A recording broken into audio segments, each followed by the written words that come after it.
Sanches, Jack, how's it going? good. Thank you for making the long trip from Luton to Liverpool. Yeah, appreciate it, man. It was a trip. It was a nice train. Really nice train. You were one of the people when I've said, who do you want on the podcast? You've come out, near the top or the top a lot of the time. So I think that's credit to you and the work you're doing, because apparently you connect top agile delivery, product and Scrum Master talent with leading product-led businesses within the digital and tech space. That's what I do. Is that true? Yes. Sure. Got the Thankfully. right Sanchez. There's a bit of a tradition of me picking out a LinkedIn post that someone has done and just diving a bit deeper. So this is what you put, or this is the one I chose. So I've talked a lot about how Agile found itself in its current state, but not once did I talk about this. I spoke with a senior Agile consultant at a pretty sizable and respectable consultancy not long ago, and here's how it went. As part of their internal training process, they would upskill Scrum Masters to make sure they're delivering value to their end clients. That makes sense. But what they told me next, and then there was an emoji, which I'm not going to reenact. Out of the whole room of Scrum Masters, the number of those who actually knew what a Scrum Master was and had experience was close to zero. And the real kicker, all of these Scrum Masters had been on a client engagement already for various periods of time. It's madness. What triggered that post? The conversation, to be honest. I think I've always had a bit of an inkling that, or just known from many conversations, that one of the ways that we ended up here was kind of the whole snake oil, salesman-y, not really delivering value, but more about getting money out of a client. Yeah. I always knew about that. But when I had that conversation, I was like, this is actually like next level, because it's not just like seeing an opportunity and trying to do the whole land and expand, because that makes business sense to a degree. But this was just outright, what's the word? Like just bad. It's just bad. It's not good business. It's not good. It's not how you kind of build credibility or maintain trust with a client. Like, it's just malpractice. Yeah, that's literally what it is. Yeah. It's like someone saying, like you take your car to the garage to get it fixed, and they say that they fixed it, but they just haven't. So then you've got to go back and spend more money. It's literally that equivalent. So it was pretty shocking. Yeah. You don't see many recruiters sharing stuff like that, but we'll dive into that. It's great. Not literally, because I know how you got here today. But obviously over the past, and correct me if I'm wrong, but 18 months, I would say, you've been really consistent, like trying to help people, especially in the agile space. Have you always been in recruitment? What's the sort of high level story of you? Yeah, so I've been in sales for like 1/3 of my life. So I'm 30 and been doing sales for 10 years. Yeah, that's been split between like retail, car sales, believe it or not, and recruitment. Yeah. So I'm coming up to, I think it's either 4 or 5 years in recruitment now. I think 5 years in like March or something like that. So I think the whole sales process for me started when I used to work in Currys. Yeah. And we used to sell TVs. And I think, I think moving through my sales career, it's always been a thing for me to just treat people right, just treat people with respect, and then good things always came off it. So crazy story, the way I got into all of my roles basically, but I actually sold my old car sales manager a TV. Okay. And he came in for a TV, and I sold him a TV and these £90 HDMI cables and this wall bracket and this service installation thing. And he was like, bloody hell, I just wanted a TV. Well, I'll tell you what, mate, I go into Currys and no fucker comes up to me. Like, it takes about an hour and they're all just milling around talking to each other. I'd be the guy that would come up to you, right? Yeah. And I think do with more of you. Even back then, like, those were the sort of traits. Like, it's not about, like, obviously upselling is a thing, but it's just doing it in the right way. Because we all know, don't we? But Yeah, if we're, done, you know if it's we're happening. flirted with, And it's, if you're like... I love it. Like, if I go into a shop and someone tries selling me something and I'm like, it depends on how they approach it. If they do it in the right way and they say, look, this is what you said you need and this is the benefit it's going to have to you if you want to buy it. You don't have to. Yeah. It's not going to change my life whether you do or not, but it could impact yours in a positive way. And it's just selling in a nice way. Like, you don't have to be sharky about it. Yeah, that's a good quote. Don't be sharky. Yeah, but I sold him a TV. He offered me a job to sell cars. And then I was then in car sales for 3-4 years, went up to like assistant manager, still selling and managing at the same time. And then I ended up selling what I didn't know was my future recruitment director's mum and wife a car without ever meeting him. Was it a Land Rover or a Range No, Rover? Nissans. Okay, a lot more boring, unfortunately. But they're practical cars. Like, they used to sell lots of them. But it wasn't until a friend of mine, I was looking to get out of car sales into something that I just wanted my weekends, basically. So I was like, well, how could I earn similar-ish money and get my weekends? Recruitment. That was it. One of my friends that I went to school with said, give this guy a shout. Emailed him. And he said, after I emailed him reaching out, he was like, oh, Sanches, nice to meet, nice to hear from you. I was like, never spoken to you before. What do you mean? I was like, sorry, who are you? And he was like, yeah, you sold my missus and my mum a car. So I was like, serendipity. Wow. Yeah. So that's how I got into it. Wow. That's a journey, isn't it? Into some of the stuff. It's a hell of a difference. And then similar things throughout my recruitment career as well, because I've been to 3 different places, and obviously the first one was a referral, the second one was a referral, and then where I am now is La Fosse is a referral as well. So yeah, all good. People will want to know, from a recruiter's point of view, what is the recruitment landscape like at the moment? Because I imagine there's a lot of theory or a lot of, not rumor, but a lot of people have opinions about the market. Yeah. So from a recruiter's point of view, what's it like? Yeah, it's tough, especially right now. I think a lot of people probably started out in recruitment during the pandemic or just before, which I did as well, to be honest. And I think that period when hiring went crazy, everyone could work remotely. Yeah. No one needed to go into the office to do an interview. Like, the time spans for doing deals just went from could take months to we'll do it in a week and it's a one stage and it's virtual. And I think that obvious boom created a bit of an unrealistic expectation on what recruitment looks like. It made it a lot more transactional as well, which is a harmful thing. Similar to the Scrum Master boom, we could say, right? But yeah, it's tough. It's been tough for probably the last 18 months, right? That's when it's been the hardest. And I think it's just about trying to display your value, like bring the value of being a good recruiter and being a partner back to recruitment, because it's been lost, to be honest. And you can tell the difference very quickly, like between someone that really cares about doing good work and someone that's just like sending CVs so they can make some money. It's a big difference. Someone mentioned something about CVs, but I'll park that for now. Where do people don't like to use the word wrong? And I keep saying I don't like to use the word wrong, but can never think of a better way to put it. So that's a note for me. Recruiters get a bad rap, much like a lot of industries. Car salespeople probably get a bad rap. Agile coaches get a bad rap. But where they can't all be bad.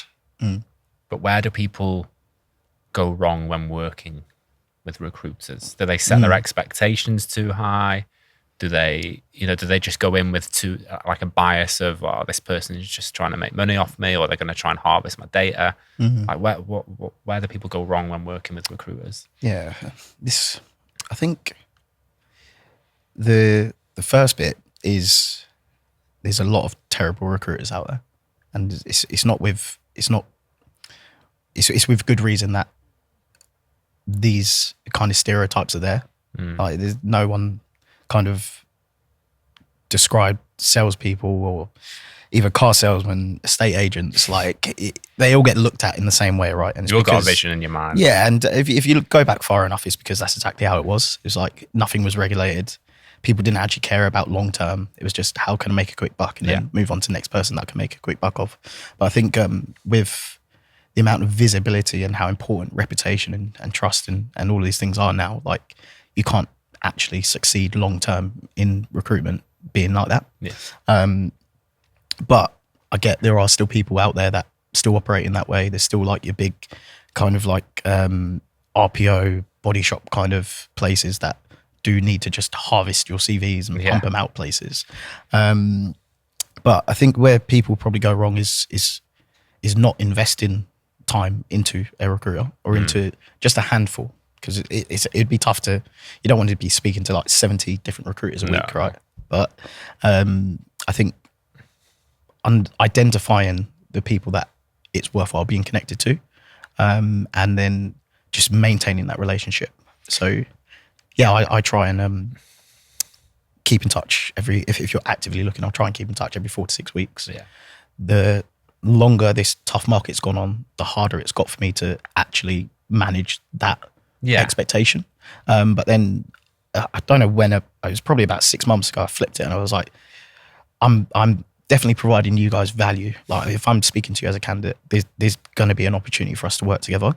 So it's just about making that relationship two-way. Because at first I was always like, I'll definitely get back to you. I'll get back to you. And it's like, I should. And it's good that I hold myself accountable to that piece, but it is a two-way street. Yeah. So it's like sometimes it might be 8-9 weeks before I can get back to you. But I'm sure within that time period, you could have thought of me once and dropped me a message. Yeah. So yeah, it's a two-way street. I see it a bit like, and again, feel free to disagree, but it takes a long time to collect tradespeople. And over time, you get your plumber, you get your spark, you get your carpenter. And I think recruitment is like one of the people in your phone book where you go, oh, I'm going to, like I've worked with them before. I think they're part of that sort of 100%, life. 100%. Like, and it's true as well, because it's like, I think when someone's looking for work, it will always be inbound. Like come. Like, have you got any jobs? Have you got any jobs? Like that's literally all I get every day. And I think it's not to say that I'll always prioritize people that I've got a closer relationship with. Like you could call it a bias, but in the end of the day, if it's someone I know better, I trust them more. Like if I've got two people that are on an equal playing field in terms of capability, in terms of experience and the types of businesses they've worked for, the difference is going to be who have I spoken to more? Who's put more effort in as well? Who's put more effort in, and then not that it needs to be a competition to talk to me, but no, but you know what I mean. Just having just being on a equal playing field and just having that shared level of respect for each other, and what we can help with each other with. And then the other thing, like it might be to help you get a role now, but in future, it's to help you build your team, to get you the right people, so you're not wasting your time to bring people in. So so it's a two-way thing. Oh, we were just talking about, two people on a level playing field, and I talk about this all the time. Some people listen, some people don't. Some people listen but still don't want to do it or don't feel confident enough to do it. From a recruiter's point of view, if you've got someone who is consistently posting valuable, good content, is that going to get a recruiter's attention rather than someone who just goes, gives a job? I think yes. Ultimately, visibility is never going to hurt. Like it's not going to, as long as you're saying the right stuff, obviously. You're going out there saying, being controversial just for controversy's sake. But I think it's a good way to attract what you're looking for as well. Like I think I'm probably one of the few recruiters that do focus in this space, but I'm not the only recruiter that's going to have an agile role in 2025. You know what I mean? So I think that visibility piece is important because it's tricky to know who to speak to. Like I might stand out because there's not many of us, but there's going to be a lot of other recruiters that do have roles in this space. Unfortunately, it'd be great if everything was through me, right? But it is what it is. And I think the more active you can be on that kind of platform, the more eyes are going to see that you're good at what you do. Yeah. One of the reasons I post a lot as well. Yeah. And how did you, was it a conscious decision to focus on the agile space? And like, how did you find yourself being, for all intents and purposes, if I think of a recruiter and I think of agile, I think of you. Like, was that a conscious decision, or did it just happen by accident, or? So it's a bit of both. So the accidental part was that I've always been in tech recruitment. Like I think I've placed like plenty of Scrum Masters and process engineers and stuff like that. Like before I started at La Fosse, but I came to La Fosse with the intention of just continuing to do like tech engineering recruitment, but they've got a setup which is more vertical focused, and it's a good thing really, because it allows you to be like in your niche, become a really like deep expert within your field, and then the value obviously shows in that. And they just said, hey, we know you wanted to come and do engineering, but we've got this agile desk that's opened up, so if you want to do that, you can give it a go. And my manager at the time, Rosie, she was just like, you'd be perfect for this. And I'd spoken to her for probably like 2.5, 3 hours at that point through the interview process. And so strangely, I just trusted her opinion. And I was like, I'm a people person. She had previously done that desk before moving into management as well. So she just made a bit of a call, and I was just like, look, I'll roll with it. And then, just got stuck in. And when I started speaking to like people within the space more and more, it just started, I realized that I naturally kind of, it resonated with me. And I'd practiced it throughout my life before even knowing that it was a thing. So and then obviously at that point it's, let's double down, because very rarely do you get an opportunity to do something that you actually believe in and love and work and get paid for at the same time. So, again, I'm thinking about the people watching this. Why is the agile's a big umbrella, but what I mean by agile, I suppose, the agile delivery space, so Scrum Masters, delivery managers, which is we could maybe dive into that. Agile project managers, agile coaches. Why is the job market on its arse? Why is that? Why are those particular? In your obviously, you're one person's opinion. But. I think obviously we touched on the consultancy side earlier. Kind of mis-selling, not mis-selling, but selling it as an antidote to a lack of speed or efficiency. We know it's not that simple. And then on top of that, certifications have played a massive part. I think you probably know there was an article went around in like 2021, 22 that was saying Scrum Master, easy as like entry level 60K salary. And like people jumped on it, and it's like fair enough, because if the opportunity is there and people are out of work because it's COVID and like people want to reskill and get into tech, quick win, isn't it? All I've got to do is do a 2-day course, done. I'm in. Now I'm only 60 grand, and I think like it's done more harm than good ultimately, because there's a lot of people that have 3 or 4 or 5 years experience that really don't actually get it. Right? Everyone says get it, right? But it's almost like no one knows what it is, but when you know that someone gets it, you know that they get it. It's really weird, but I think that's played a massive part. And then I think it's been quite a cyclical thing from there, because you've got people that don't have a good level of experience then being promoted because they've been there for 3 or 5 years, and then you've got them bringing other juniors up. So the bar is just gradually getting lower and lower in terms of what the expectations are, how much knowledge you actually need, how you're actually experimenting and kind of pushing your knowledge. And I think that's the cycle that's continued to a point where I think I've done a post I think at the start of the year just saying that the Scrum Master balloon popped, because it's like this can only be done for so long before the kind of truth comes out. And that's what we're seeing now. People with a lot of experience struggling to get kind of like mid-level roles because their years of experience doesn't match their actual knowledge, if that makes sense. And do you think that's seeing the shift into like another umbrella term of delivery manager? Yeah. Is that? Yeah, because I think that one is partly because I think the Scrum Masters have been too focused, and Agile coaches to a degree have been too focused on kind of the softer sides of tech delivery. Like, because I get you need psychological safety, you need openness, you need transparency, like you need these things, but that can't be all you have.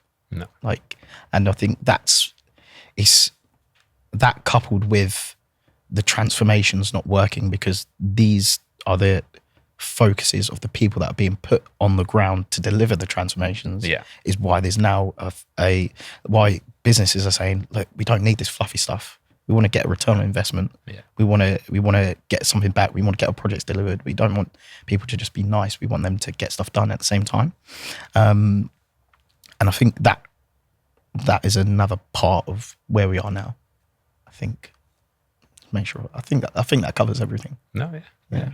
Do you see what do you see the trend being in the new year? We're filming this in December, so by the time it goes out, it'll probably be January. So what do you see for 2025? A lot more positivity, to be honest. I've always tried to stay relatively positive. I'm a positive guy, but at no point this year have I said, like, there's going to be a lot of hiring in the Agile space. Yeah. And until literally this month or last month, the conversations that I'm having, the discussions around budgets, ways of working, programs kicking off again. And I think from speaking to other smaller scale consultancies, their pipeline, their workload is going up as well. Yeah. So it's when, like, I'm in quite a fortunate place where I can see I've got great relationships with individual hiring managers that are talking about building their teams out next year. I've got, like, at the FOSS, we've got so many connections, and I've got my colleagues telling me that they're going to be looking for an Agile coach or an Agile delivery manager in Q1. And then we've got the wider outreach where it's like business development, right? It's the same as what you do. So it's all looking very positive. And have you seen any differences in the way these organisations are handling IL-35? Because again, that's another thing that people will be wondering about from a recruiter's point of view. I think I can't say that. I'm not sure if I'm allowed to say, actually. There's probably nah. But there's I think there's businesses that are understanding that inside our, like, blanket inside IR35 kind of determinations are wrong and are more costly, to be honest. Like, just straight out more costly. Especially now with the new budget. Yeah, exactly. With the new budget, more national insurance contributions, I believe, as well. So we should see more outside IR35 contracts next year. I think businesses want to be working more on a kind of SOW basis anyway. Yeah. So then you're guaranteeing what deliverables you're getting. Yeah. That's a big focus area for us next year, to maintain working in that sphere, partly because it's there's less barriers to entry, I think, when it comes to kind of like the budgetary and finance side of it and getting sign off and stuff like that. Is it harder to find, like, the right sort of candidates for SOW work, because there's a perception they have to be like the top of the top? I mean, they should be, right? And I think in the end of the day, they'll be representing me, us. So I think a big part of my process is always vet deeply in terms of how much does this person know? What are their stories? Like how much depth of knowledge do they have? And if I push back on something, can they answer it? Because a lot of the time they can't, unfortunately. And like on my kind of CRM, I've got people categorized into what core areas they can do. So I just split it into like agile for agile coaches or heads of agile, delivery for people that are more delivery focused, and then Scrum for anyone that is like Scrum Master, essentially. Yeah. 9 times out of 10, someone's in all 3 of those boxes.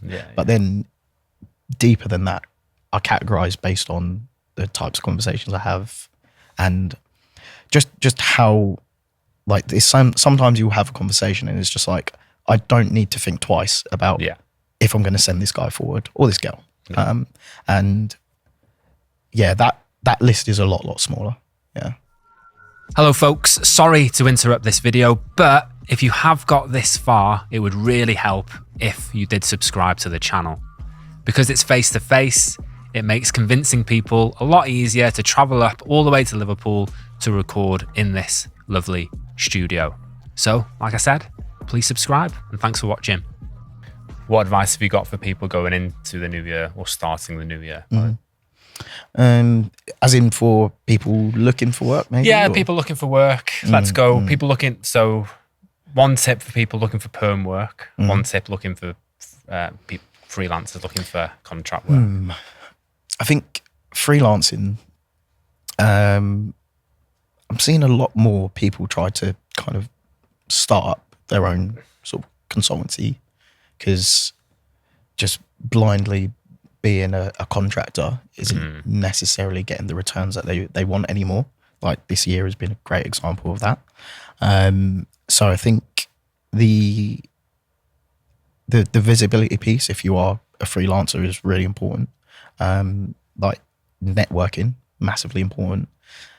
Anyone, the majority of people that I speak to on a freelance basis this year have got into roles by speaking to people that they know. Yeah. That's where it's coming from, because contract recruitment is literally all about who you know. Yeah. Like you very rarely even see an advert for it. And if you are seeing an advert for it, then it's usually too late at that point anyway, because someone will know someone and it's already done. So from a freelance perspective, get out there more, network, go to events, make sure you're staying in touch with your recruiters. For perm, I think biggest thing for perm is, I think you probably CV, because I think it's a lot less kind of relationship focused.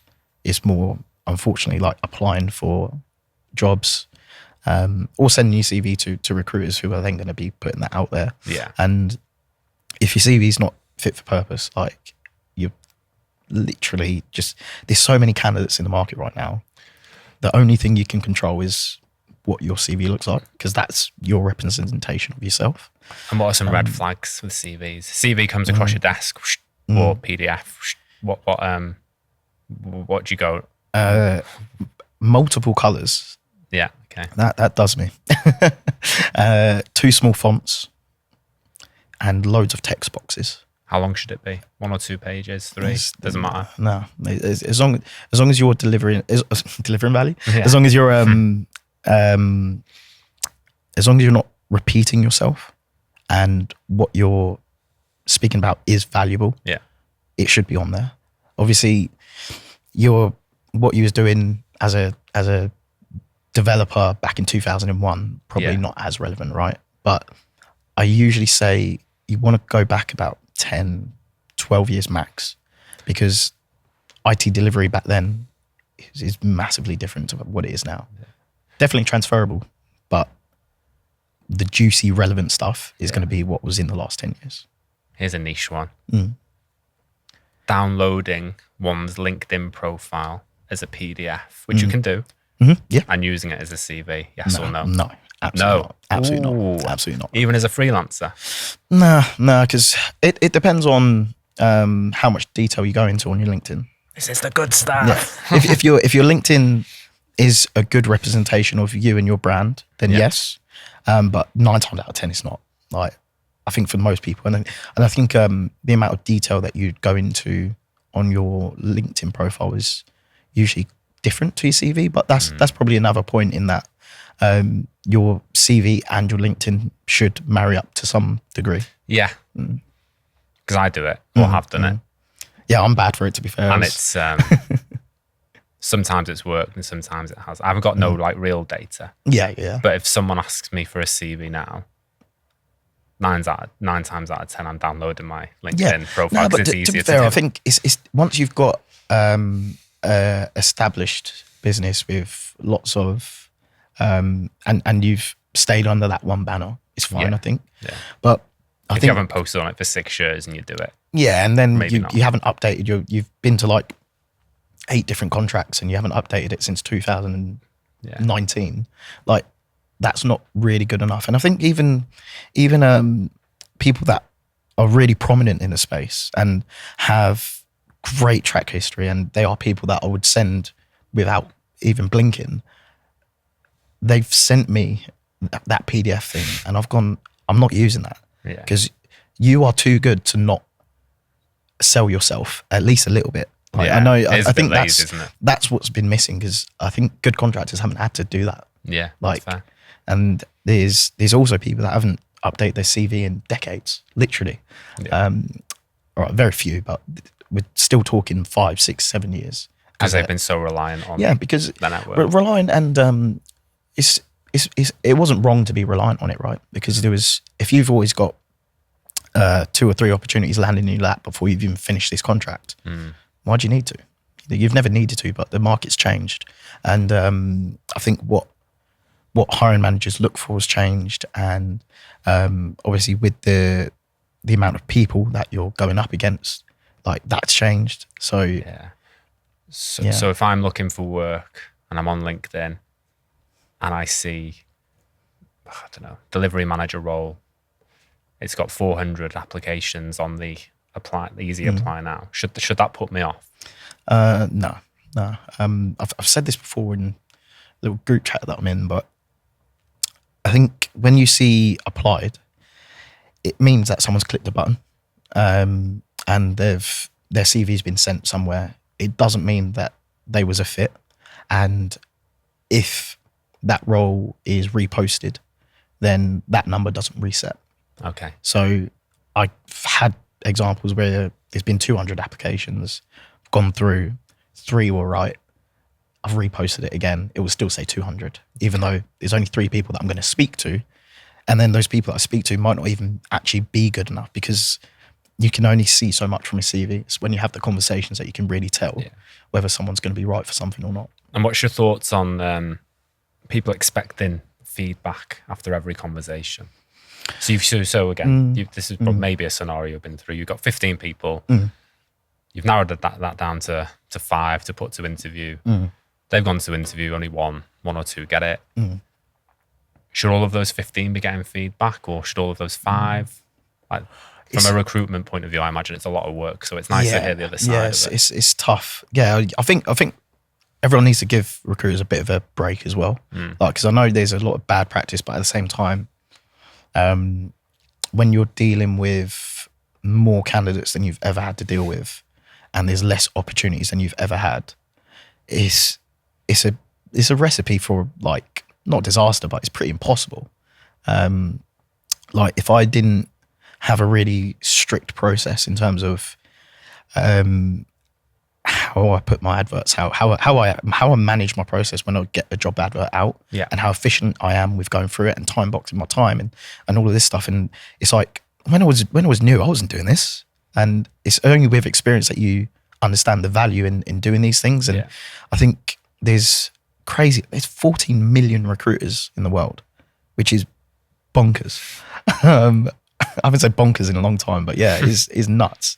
And I think the percentage that are really good and have sort of long-term careers is minuscule. Yeah. The majority are people that are getting into it for the first time, going out of uni and trying it out and all of that. So it's like the expectation, I feel, is like really high, even though the actual quality that's out there is really low. I think in terms of like the feedback and what they should get, what candidates should get once they're involved, I think if you've clicked a button to apply, you don't necessarily deserve feedback because there isn't any feedback to give. Feedback is reserved, I think, for when you've had an interaction with a business. Yeah. So if you've had an interview, you deserve feedback. If your CV wasn't selected, then if I've got a reason as to why it hasn't been selected, then fair enough. But 9 times out of 10, it's the hiring manager preferred this person's CV over yours. Yeah, it's a good rule. And you can't really go any deeper than that. And I think the reason people want it, I understand and empathise why people want it though, because it can be frustrating if you're applying to 200 things and you're not getting any interviews. But I think it's applying doesn't even mean that your CV's been looked at, and that's the problem. I think a lot of people think that if you've applied, it feels very personal because you're the only one dealing with it. You're the only one that's clicked that button. You've sent your CV, so it's like, why am I not getting feedback? Why am I not getting feedback? Why am I not getting interviews? But it's not. You need to detach the kind of. Someone told me one time, like, you want to detach professional and personal as much as you can. Obviously, when you're looking for a job, it's both of those things. Yeah. So it's really hard to do that. I've seen a few people recently say like the amount of fake jobs to just to get people. Is that really happening as much as some people are suggesting? You don't know, do you? Yeah, you can't actually. I think even back in the day, I think that was a practice. To be honest, but just to get people see like what's the thinking behind it? I think the idea behind it is that it like trains recruiters on how to have the conversation they need to have when they're new. But like, it's such an outdated thing, man. I couldn't imagine that people are still doing it, but because where is the actual value in that? Yeah. Like, but it goes back to that things are so much more transactional that you can put an advert out, have a conversation, and then never speak to that person again. Yeah. Unless you maybe have a role for them, you know? But I think part of it is people think that jobs are fake because they don't get a response. So it's like, the jobs are probably real, you're just probably not getting a response, because the focus from a recruiter's point of view as well is like, again, the more transactional ones is, how do I get money as quick as possible? How do I place this person as quick as possible? And the priority is, I think the recruiting model in itself is a little bit broken, but it's because the priority is always on speed and delivery, right? Like, it's always, I need this role filled, get it for me as quick as possible and I'll pay you for it. And that's literally how it is. And so the focus can be, I'll look at the first 5 that come through. If they're good enough, I'm going to send them, and then that should be the quickest route to me making money. Yeah. And if you recognize some of the names and you've already had a conversation with them, yeah, it's going to be a lot. Yeah, exactly. Streamlined it a little bit more. People have done the work for me on this one, so I'm gonna go into community questions, if that's all right with you. So shout out to Ben Smith, who sent these 2. We'll start with the first one. As a recruiter, how do you handle clients who have a mixed up understanding of Agile? Do you spend time educating them or move on to those that understand? Definitely educate, 100%. Because if one, it's really hard to kind of build relationships with clients to a point where you can have these conversations. Yeah. And where sometimes you have to tiptoe around it a little bit, because you can't just be like, you don't know what you're talking about. Yeah. That doesn't work. Yeah. I think best example is, what was it? Yeah. So a client came to us saying they needed, I think it was a delivery director, something like that. Had the briefing call, And I was like, sounds like you need an agile coach from what you're talking about. And they said, no, we've got agile coaches already. We don't need more. And I was like, okay, still sounds like you need that, but okay. So let's break it down. These are the reasons why I think you need that, but you're saying that you need this. So you need like the delivery. So you're saying you need this. I think you need this. Let me give you a split shortlist of the people I think you need versus the people you're saying you need. Yeah. So you've got the choice. Interview both. And ultimately, in the end, go a couple of interviews down. You pick the agile coaches that I sent. And I think that's just a really good anecdotal story of that answers that. So yeah, always advise where you can, but kind of like with an agile coach going into a business, right? Like you don't want to just go in and be like, you don't know what you're talking about, like bullying China shops. Like sometimes you need to advise and consult. That's what we're here for. Second question from Ben. Is there a market for recruiters to work with agile experts in educating clients in setting up agile work, including topics like governance, billing models, e.g. SOW based, and running good retrospectives?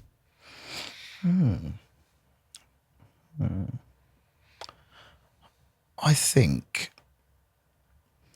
it's tough for like me as a recruiter to be in there and kind of sell the service of doing any kind of workshop or anything like that. I think ultimately, like what my job is understand what the need is of the client, and then you can obviously like sell against that. I don't tend to go into a role or go into any client conversation and be like, "Oh, have you thought about agile? Like, agile." Like, I don't really do that. I think maybe it's at my detriment because I'm not pushing the agenda enough. But honestly, I find long term, like whilst I'm representing the kind of agile space, I still am a recruiter for LaFosse. Yes. And we offer so much more than that. Like we're the best tech recruiter 3 years in a row running. And I think it would be too small-minded of me to just focus on that. But when there is a need and when I can identify that, that's when I'll step back and I'll kind of say, look, I think there's an opportunity here for us to further this conversation. There's some people I know that would be great at X thing, be it any type of OKR workshops or something like that, and then kind of let the conversation go from there. And touching on that, and you did allude to it, but just for clarity, really, the SOW based stuff for outside and stuff. And I know you can't talk detail, but has that been something that you as a company, I don't mean you as your company has had to educate clients on, or have they educated themselves and then come to you?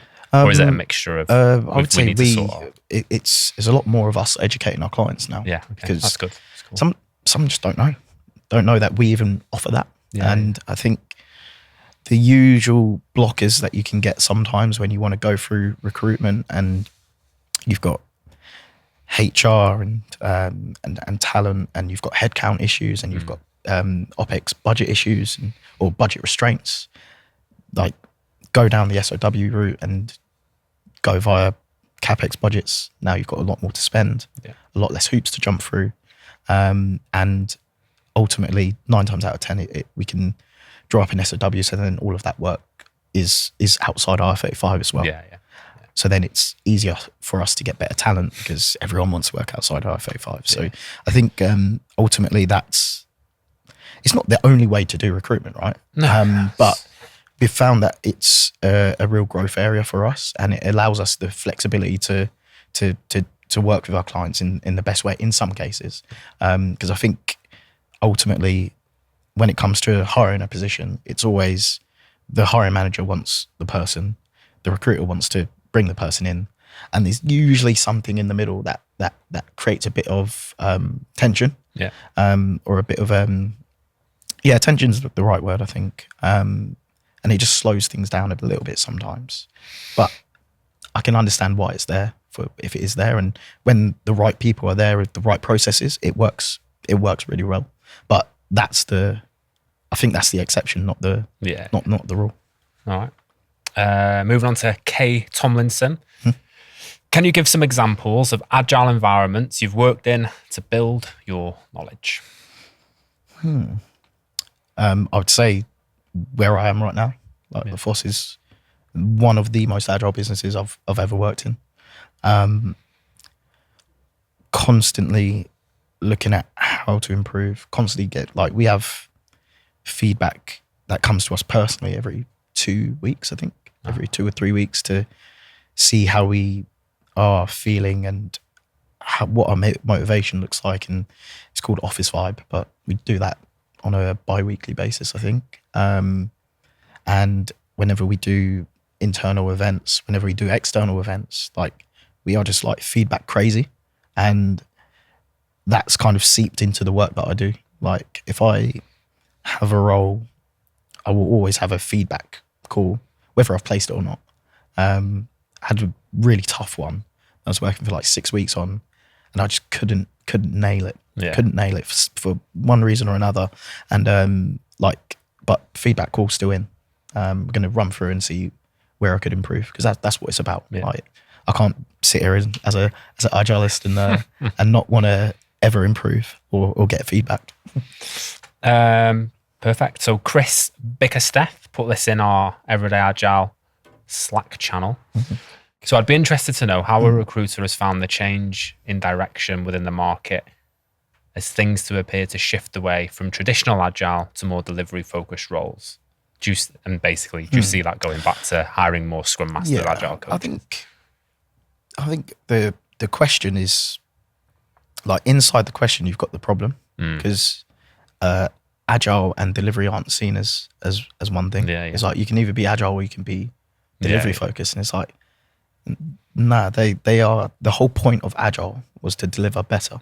And I think you've got that same disconnect where if I have a delivery manager role or a delivery lead, I cannot send anyone with an agile coach title, because the feedback will be they're too agile focused or they're too agile coach focused. And it's great agile. Going back to the example that I gave earlier of where I split that shortlist.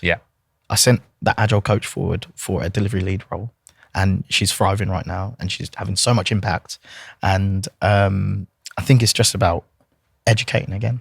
If you can educate to say, I get for some parts, there are a lot of agile coaches that are more focused on organizational agility, not necessarily working at that team level, working on more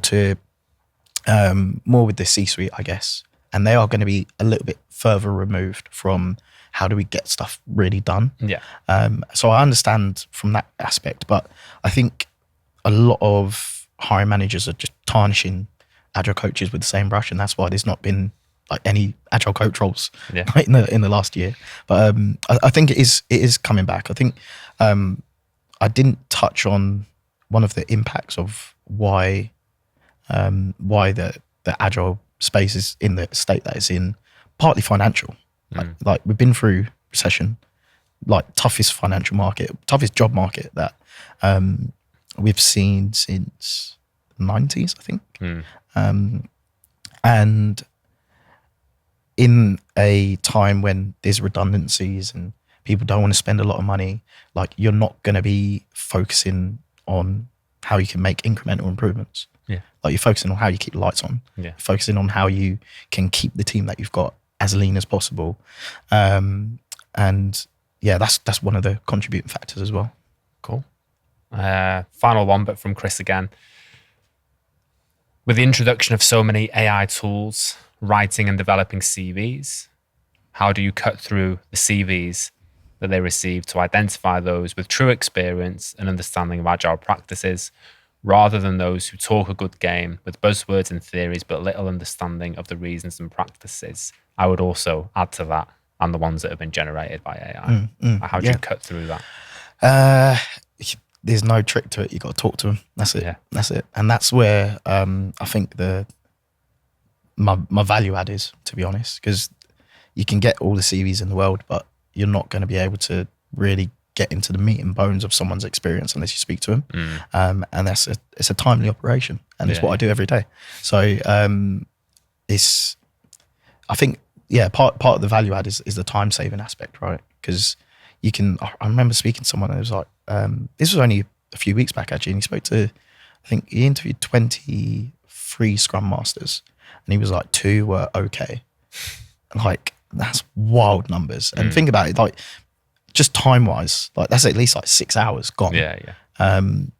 So it's like, how much value is there in not spending your time speaking to people that aren't right? Like, that's it. You got to speak to them. There's no way to cut through, really. I think, as long as, a CV can only ever tell you so much. But that's why recruiters are even a thing. Because if everyone could just look at a CV, and you look at that CV so you know they're going to be right, then it would be a lot easier than everyone says it is.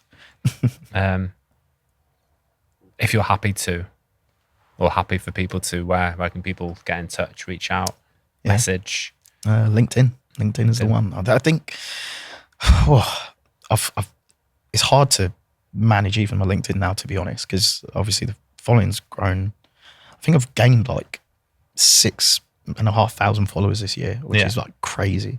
But I try to come back to everyone.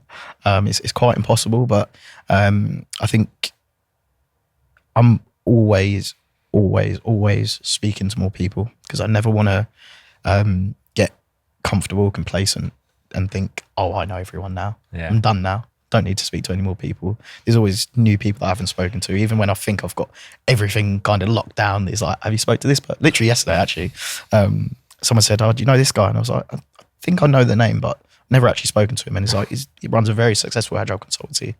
Been going for like 6-7 years now. And I'm like, I will speak to him. So always happy to reach out. I'm quite lucky that you've got your partner over there. Does he bring work home with him? Are you bored of him talking about LinkedIn and Agile yet? I'm trying to slowly get her into it with her work as well, to be fair. You're a convert. I'll get them doing daily stand-ups soon. Doing daily scrums around the kitchen. Sanches, it's been a pleasure. Like I said, you were one of the people who people wanted to hear more about. You've obviously done a lot over the past 18 months in this space. I hope it doesn't become too overwhelming, and I hope people continue to be kind and appreciate how much time you do put in. Appreciate it. Thanks for coming on, mate. Thank you, man.